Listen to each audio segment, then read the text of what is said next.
L'une des théories qui explique la valeur de la monnaie, c'est ce qu'on appelle la théorie quantitative de la monnaie. En règle générale, vous avez une masse monétaire qu'on peut noter M, et puis ces billets, cette monnaie va circuler en économie. Et le nombre de fois qu'un billet change de portefeuille, eh bien, c'est ce qu'on appelle la vitesse de circulation de la monnaie, qu'on note V.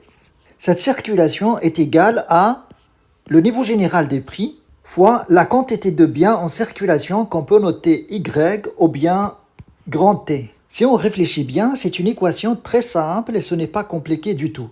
Là, vous avez le flux monétaire et là, vous avez ce qui correspond à ce flux monétaire, c'est-à-dire le flux réel. Imaginez par exemple, pour vous rapprocher l'idée qu'en économie, vous avez un seul produit, c'est celui-là. Désolé, je n'ai que cette image à disposition pour le moment. On va supposer par exemple que le prix de ce téléphone est de 4 dollars. Donc, si en économie, on va supposer qu'il y a cet individu qui dispose de cette masse monétaire qui est de 4 dollars, si cet individu achète ce téléphone, paye 4 dollars, eh bien on va avoir la masse monétaire de 4 dollars fois le nombre de fois que cette masse monétaire change de main. Ces 4 dollars vont changer de portefeuille, vont passer de notre client vers l'entreprise.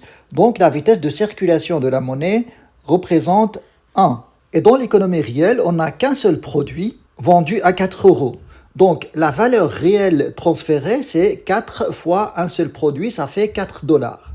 Là, j'ai simplifié au maximum, j'ai pris un seul produit dans l'économie, son prix, la masse monétaire représentée par ces 4 dollars qui sont dans la poche de ce monsieur, mais on peut très bien imaginer la généralisation de cette égalité dans le cas où on a plusieurs formes de monnaie, plusieurs agents économiques qui l'utilisent, et en économie réelle, plusieurs produits et services en circulation avec leurs prix respectifs. Et pour simplifier, on peut dire que T, c'est le nombre de transactions. Par exemple, on peut dire que sur une période, il y a 20 transactions. Ces transactions, ça peut concerner la vente des marchandises ou bien des prestations de services, fois le prix moyen de ces transactions. Et ça représente en fait à quelle valeur ces biens et services ont été échangés sur le marché. Tout ça est égal à la masse monétaire en circulation fois le nombre de fois que cette masse monétaire ou bien que ces billets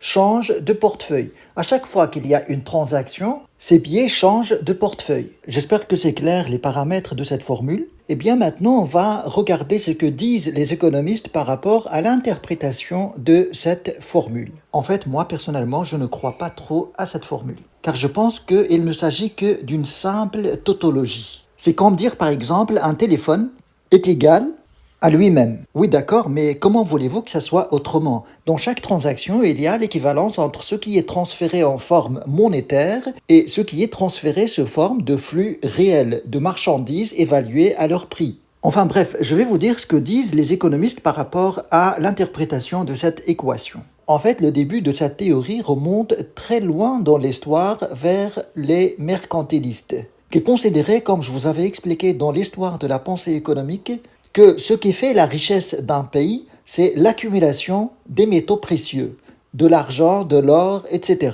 Mais à un certain moment, à force d'accumuler de l'or partout, ils ont remarqué que la valeur de l'or, qui était utilisée comme moyen d'échange, comme monnaie à l'époque, eh bien, ils ont remarqué que sa valeur diminue. Et donc, ils ont fait le lien entre la quantité de monnaie en circulation et la quantité de biens échangés sur le marché.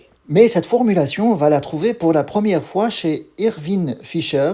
C'est un économiste américain appartenant à l'école classique. En général, l'interprétation des classiques est très simple. Les classiques raisonnent toujours en termes de plein emploi. C'est-à-dire que les facteurs de production, à savoir le travail et le capital, sont utilisés à leur capacité maximum.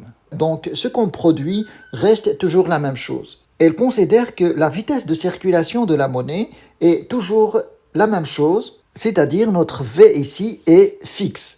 Donc T est fixe, V est fixe. Donc ils ont fait une interprétation très mathématique sans regarder la réalité des choses. Ils ont dit que si M augmente, et puisqu'on a une égalité ici, donc les prix vont augmenter. Alors il faut comprendre pourquoi ils considèrent que la vitesse de circulation de la monnaie est fixe.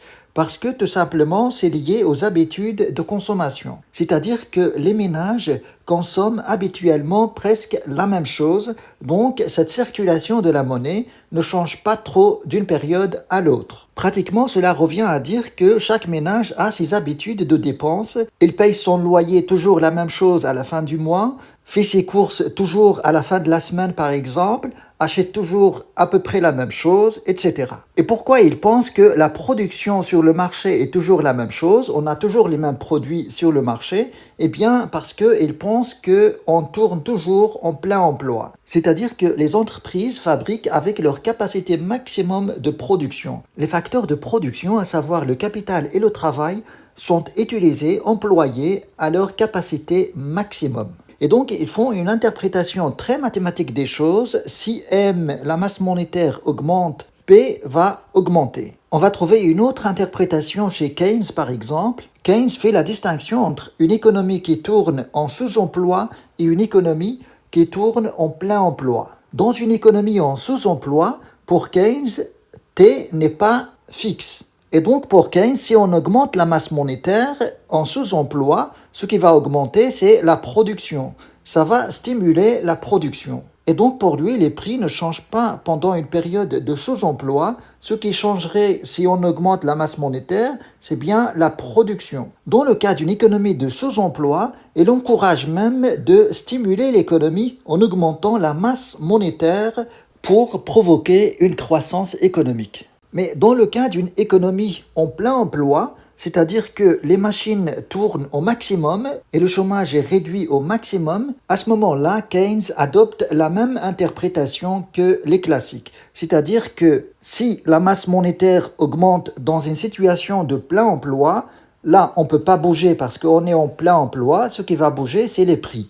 Donc à ce moment-là, on va avoir de l'inflation. Il y a une autre interprétation de Milton Friedman qu'on va voir bien évidemment tout de suite.